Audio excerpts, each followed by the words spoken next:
Hello friends मु कोमल आपण मानू गपना कहानी चैनल तरफ स्वागत जनाऊँ। आपण माने आम चैनल को बहुत सारा भल पाइबा दिंतु एवं सब्सक्राइब लाइक एंड शेयर करने को जम्मा भूलु ना। फ्रेंड्स जदि तमे केबे काहाको भल पाइथिबो तेबे एही प्रकृत प्रेम कहानी को शेष पर्यंत देखिबो। तेबे चलंतु एही कहानी आरंभ करिबा।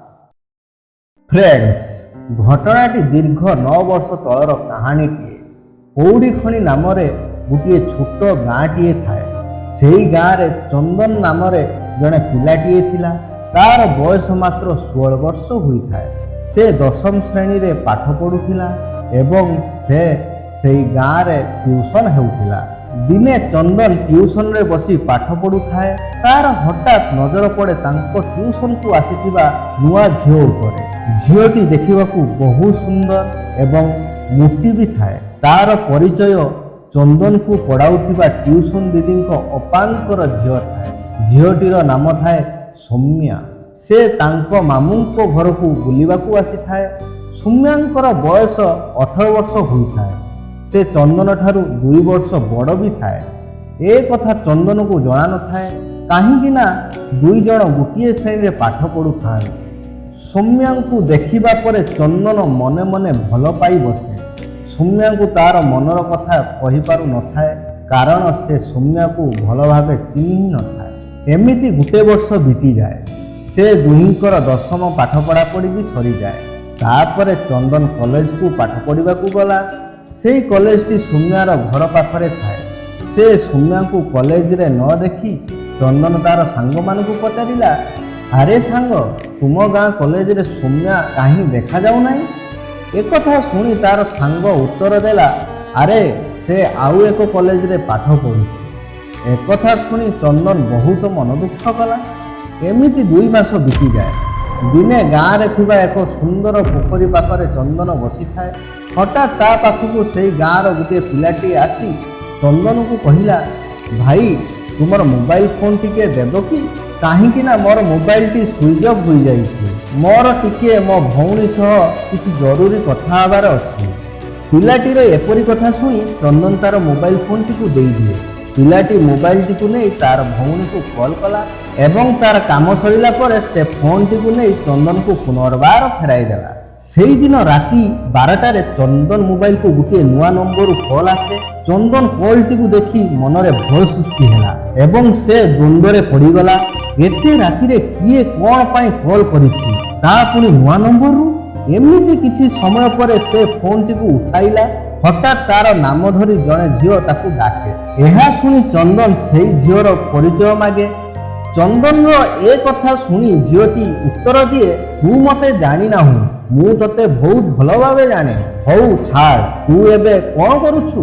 ए कथा सुनी चंदन उत्तर देला, मु एबे खाई सारी सोइबा को जाउछि। झीटी हठात कॉल टी को काटी देला एवं तार मोबाइल टी को स्विच ऑफ कर देला। कॉल टी कटिबा परे चंदन पुनर्बार सेही नंबर को कॉल करे किंतु नंबर टी स्विच ऑफ आसे।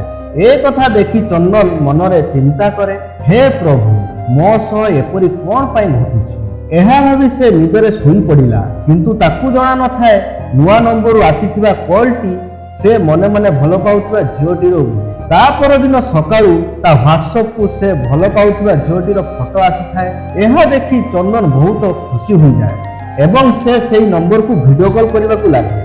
हठात से सौम्या को देखी खुशी रे नाचिबा को लागे एवं सेही दिन ठारू उभय कथाबार्ता हेबारे लागिले। झियोटीर मनरे चंदन को नहीं किछि भी भावना न थाए किंतु चंदन मनरे अनेक कथा थाए हेले से भयरे किछि कहि पारु न थाए।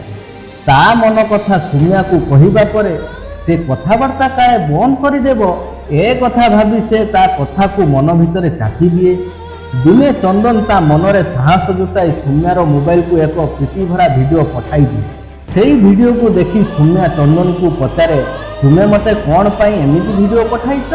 तुम मनरे मो प्रति किछि भावना अछि जदि मते कुह। एहा सुनी चंदन तुरंत तार मनर भावना को सौम्या आगरे प्रकाश करदेला। मु तुमको प्रथम थर 10म श्रेणी रे देखिबा परे भल पाई बसिछि। तुमे कौन कहूछ कुह? ଏହି କଥା ଶୁଣି ସୌମ୍ୟା ଚନ୍ଦନକୁ 2 ବର୍ଷ ସମୟ ମାଗେ। ଏମିତି 2 ବର୍ଷ ବି ବିତିଯାଏ ଏବଂ 2 ବର୍ଷ ପରେ ସେ ଚନ୍ଦନକୁ ଗ୍ରହଣ କରିନିଏ ଏବଂ ଉଭୟଙ୍କ ମଧ୍ୟରେ ସୁନ୍ଦର ପ୍ରେମ ସମ୍ପର୍କ ଗଢ଼ି ଉଠିଲା। ଏମିତି ଦେଖୁ ଦେଖୁ 8 ବର୍ଷ ବିତିଗଲା। ସୌମ୍ୟା ଚନ୍ଦନକୁ ଅନ୍ଧ ପରି ଭଲ ପାଉଥାଏ ଏବଂ ବିଶ୍ୱାସ ବି କରୁଥାଏ, କିନ୍ତୁ ଚନ୍ଦନ ମନରେ ଭଲ ପାଇବା ନଥାଏ। କାରଣ ଚନ୍ଦନର ଭଲ ପାଇବାର ବୟସ ହୋଇନଥାଏ, ଭଲ ଲାଗିବାର ବୟସ ହୋଇଥାଏ। କିନ୍ତୁ ଏ କଥା ସୌମ୍ୟା ଜାଣିପାରୁନଥିଲା।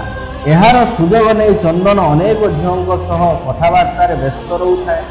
ଏମିତି ସୌମ୍ୟାର ପ୍ରେମକୁ 8 ବର୍ଷ ବିତିଯାଏ। ଦିନେ ଚନ୍ଦନ ନିଜ ଗାଁରେ ବହୁତ ବଡ଼ ଭୁଲ କରି ବସେ। ହେଲେ ସେ ଏକଥା ସୌମ୍ୟାକୁ ଜଣାଇଲା ନାହିଁ ଏବଂ ତା ସହ କଥାବାର୍ତ୍ତା ବି ବନ୍ଦ କରିଦେଲା। ସେଇଠୁ ସୌମ୍ୟାର ମନରେ ଅନେକ ସନ୍ଦେହ ହେଲା। ସେ ତାର ମାମୁଁ ପୁଅ ଠାରୁ ଚନ୍ଦନ କରିଥିବା ଘଟଣା ବିଷୟରେ ଜାଣିବାକୁ ପାଇଲା ଏବଂ ଚନ୍ଦନକୁ ଘୃଣା କରିବାକୁ ଲାଗିଲା। ଠିକ୍ ଏହି ସମୟରେ ଚନ୍ଦନ ସୌମ୍ୟାର ପ୍ରେମକୁ ବୁଝିପାରିଲା ଓ ତାକୁ ପାଇବା ପାଇଁ ସୌମ୍ୟାକୁ ବାରମ୍ବାର ଅନୁରୋଧ କଲା। କିନ୍ତୁ ସୌମ୍ୟା ଗୋଟିଏ ଉତ୍ତର ଦିଏ, ତୁମ ଉପରେ ଆଉ ମୋର ଭରସା କ'ଣ, ବିଶ୍ୱାସ ବି ଆସୁନାହିଁ। ମୁଁ ପୂର୍ବ ଭଳି ତୁମକୁ ଆଉ ଏକ ଭୁଲ କରିବାକୁ ଦେବି ନାହିଁ। ଏହା କହି ନିଜର ସବୁ ସମ୍ପର୍କ କାଟିଦିଏ। ସୌମ୍ୟାର ଏହି କଥା ଶୁଣି ଚନ୍ଦନ ମନରେ ଦୁଃଖ ଭରା ଲୁହ ଆସିଯାଏ। ସେ ତାର ଭୁଲକୁ ବୁଝିପାରିଲା।